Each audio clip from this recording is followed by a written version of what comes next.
Hello বন্ধুরা, আশা করি আপনারা সবাই ভালো আছেন। আরও একটা ভিডিওতে আপনাদের সকলকে স্বাগত জানাই। আজকে এখন সময় হচ্ছে 3টে বাজে এখন। আমি এখন বেরিয়েছি রিসরা সিদ্ধেশ্বরী কালী মন্দিরের উদ্দেশ্যে। তার সাথে আমি দর্শন করব রিসরা প্রেম মন্দির ঘাট। তার সাথে আমি আর একটু যাবো রিসরা যে ফেমাস মিষ্টির দোকান আছে ফেলু মোদক, সেই দোকানে গিয়ে মিষ্টি খাওয়া দাওয়া করে বাড়ি ফিরবো। তা চলুন, জার্নিটা খুব ভালো হবে। আর আমি এখন শ্রীরামপুর হয়ে যাব, যেহেতু সামনে রথ আছে 27 তারিখে। তা যদি রথের দর্শন পাওয়া যায় এখন করে আসবো দর্শনটা। তা চলুন বন্ধুরা, এগিয়ে যাই আমরা আমাদের গন্তব্যের উদ্দেশ্যে। আমি এখন আছি শ্রীরামপুর ব্রিজের ওপরে, আর এই শহরটা দেখা যাচ্ছে, দেখুন কলকাতা শহর। অসাধারণ লাগছে এখান থেকে বিল্ডিংগুলো। ওর সামনে দিয়ে আমি যাব। এসে গেলাম মায়ের রথতলা। এই হচ্ছে মায়ের রথ। 27 তারিখে রথ, আর মাত্র 5 দিন বাকি। অসাধারণ দৃশ্য দেখুন, আর কিছু দিনের অপেক্ষা। এখানে মানুষজনের ভিড় হবে, খুব প্রচণ্ড ভিড় হয়। আসবো আমরা মায়ের রথ টান দেখতে, আসবেন তো সবাই? আর মাত্র কিছুদিন। এইটা হচ্ছে রথের মেলা। এখানে 1 মাস মেলাটা থাকবে। আমরা তাহলে সামনের দিকে এগিয়ে যাই।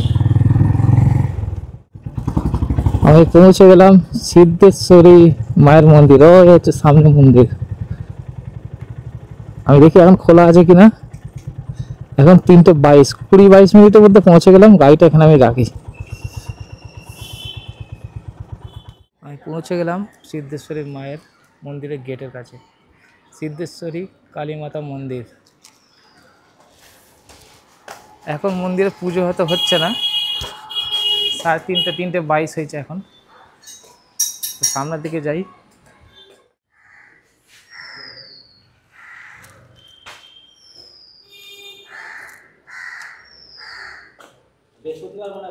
এটা 4:30টার সময় খুলবে। আমরা 4:30টার সময় আসবো। ততক্ষণ আমরা প্রেম মন্দির ঘাটে যাই। প্রেম মন্দির ঘাট।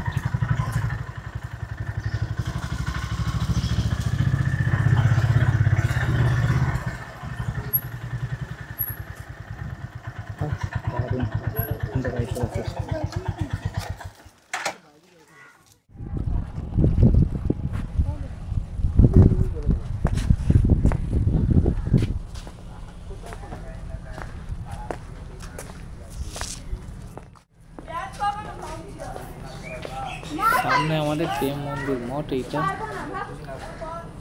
আর তার পাশেই আছে। আমরা ওই দিকটা যাব। আর এই হচ্ছে দেখুন ভোলেনাথের কত ছোট ছোট শিবলিঙ্গ রাখা আছে। আমরা ওইখানে যাব। আগে আমরা প্রেম মন্দির ঘাটে আমরা প্রেম মন্দিরে প্রবেশ করি।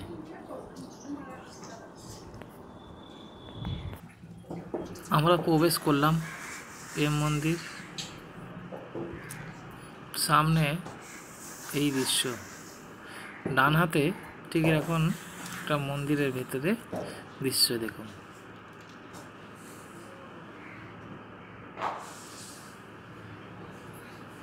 দুটো আচার্যের হয়তো মানে পেন্টিং আছে। পেন্টিংটা দেখে আমরা সামনে সিঁড়ি দিয়ে উপরে উঠে পড়লাম।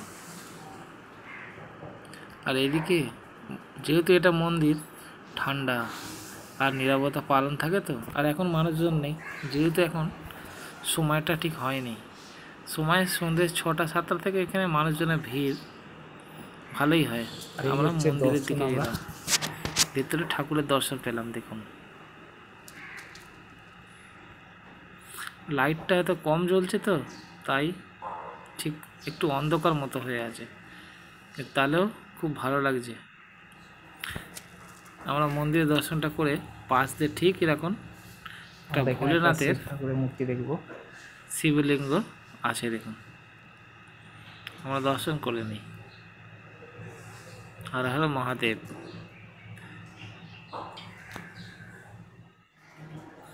আর কিছু পেন্টিং করা আছে দেখুন। এই জায়গায় একটা স্টিক লাগানো আছে, আর সামনে উপরে কিছু আমাদের ফটো আছে আচার্য মহারাজের, আর পাশে এদিকে গাছপালা আছে, পরিবেশটা ঠান্ডা, পাখির ডাক শোনা যাচ্ছে, খুবই সুন্দর এই জায়গাটা। আমরা পুরো এদিকটা দেখলাম, এবার আমরা বাইরের দিকে বেরিয়ে যাব। আমার বাইরে কিছু দৃশ্য আছে এদিকে, সেইগুলো আমরা দেখব। ভেতরে ঠিক এরকম কারুকার্য করা আছে, কত মূর্তি আছে দেখুন ভগবানের। ঠিক মন্দিরের পাশে এরকম একটা দৃশ্য আছে, যেটা ভোলেনাথের বিভিন্ন ভোলেনাথের নাম যেগুলো আছে দেওয়া আছে। আমি অতটা জানি না, কিন্তু লেখা আছে খোদাই করে।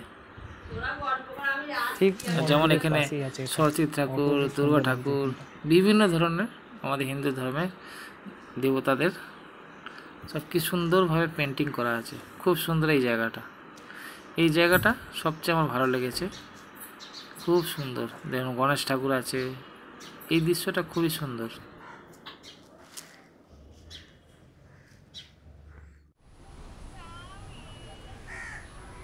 পৌঁছে গেলাম ঠিক পাশেই এরকম একটা দৃশ্য। দেখুন গাছপালা হয়ে আছে, বর্ষায় ঠিকভাবে পরিষ্কার নেই, কিন্তু আমার এই গাছটা খুব ভালো লেগেছে, সাদা, একটা অন্য গাছের মধ্যে যেন জড়িয়ে আছে। মন্দির ঘাটের পাশে আছি, পাশে ঠিক এরকম একটা দেখুন বাচ্চাদের খেলার পার্ক মতো করা আছে, হনুমানটা ভেঙে গেছে। আর ওইটা হচ্ছে প্রেম মন্দির ঘাটে আমি ছিলাম, আর আমি একটু ওইদিকে ঘুরে এলাম, একটু মাঠ, কিন্তু খুব সুন্দর বাচ্চাদের পার্ক মতো করা আছে, খুব ভালো লাগবে এখানটা। এখানটা একটু জঙ্গল হয়েছিল, হয়তো পরিষ্কার করেছে। আর আমরা একটু সামনের দিকে আমার প্রেম মন্দির ঘাটটা পুরোটা দেখলাম। এবার আমরা মিষ্টির দোকানের দিকে যাব, ফেলু মাধবের। আজকের মতো ঘুরে দেখলাম মন্দির ঘাটটা আমরা পুরো ঘুরে দেখলাম। এবারে আমরা বেরিয়ে পড়লাম ঠিক সামান্য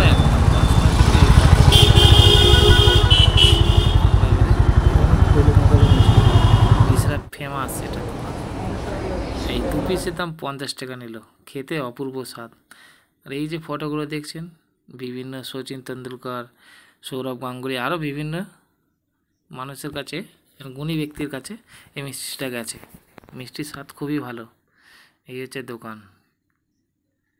আমার তো মিষ্টি ফেভারেট।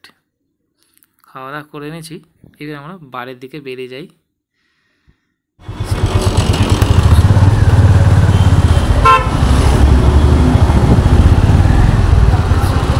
চলে গেছে, আমরা মন্দিরে প্রবেশ করলাম। এটা হচ্ছে শিব ঠাকুরের মূর্তি আছে।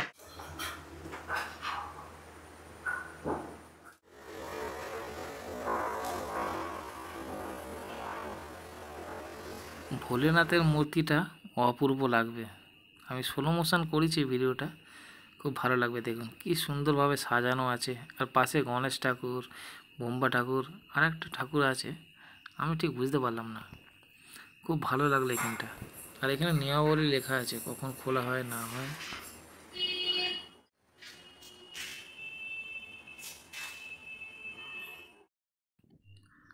আমরা পুরো এদিকটা ঘুরে দেখালাম। এখানে মায়ের মূর্তি দেখাবো আপনাদের। এই হচ্ছে মায়ের মূর্তি। সবে মাত্র যারা দর্শন করবে, পুজো দেবেন, তারা আসতে শুরু করেছে। আমরা একটু এই সিঁড়ি দিয়ে উপর দিকে যাব। আমরা সিঁড়ির পাশ দিয়ে ঠিক এরকম রাস্তা আছে, আমরা রাস্তার দিকে এগিয়ে গেলাম। আর এই সরু মতো গলি দেখুন, মন্দিরের পাশ দিয়ে ঠিক মাকে দর্শন পেলাম আবার এইখান দিয়ে। দেখুন আমরা পাশের রাস্তাটা দিয়ে একটু এগিয়ে যাব। একটু অন্ধকার মতো হয়ে আছে, ঠিক একজন যাওয়ার মতো রাস্তা। আমরা মন্দিরের পাশ দিয়ে গেলাম, আর পাশ দিয়ে ঠিক আমরা আবার মায়ের দর্শন পেলাম। মায়ের দৃশ্যটা খুব সুন্দর। আমরা সামনে দিয়ে একটু পেলাম, আমি মাকে দর্শন করে নিই। আর সামনে দেখুন কি সুন্দর পুজোর ফুল আছে, প্রণামী বক্স আছে, আর সামনে এই মায়ের দর্শন। সকালে খুব ভিড় হয়, মায়ের দর্শন নিলাম, টাইমে এসেছি। এবার আমরা বাড়ির দিকে রওনা দেবো। মায়ের দর্শন তাও পেয়েছি, আরও একটা, এটাই আমার কাছে অনেক। এবার বাড়ির দিকে ভিডিওতে দেখা হচ্ছে আপনাদের সাথে। ভিডিওটা যদি ভালো লাগে অবশ্যই লাইক অ্যান্ড শেয়ার সাবস্ক্রাইব করবেন। আর একটা অন্য ভিডিওতে দেখা হচ্ছে আপনাদের সাথে। আজকের মতো রাখি। আমি